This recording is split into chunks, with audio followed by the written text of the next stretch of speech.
কি রান্না করছো? মাছের ঝোল। কি মাছ? কাতলা মাছ। কাতলা মাছ। মাছগুলো দেখি। মাছ ভাজা করে রেখেছি, সেই মাছগুলো দিয়ে আলু পটল দিয়ে ঝোল করছি। আচ্ছা, সুন্দর। মশলা কম না?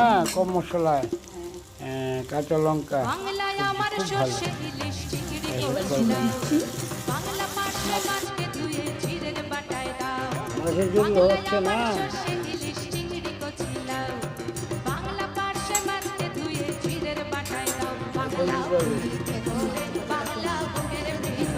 এখন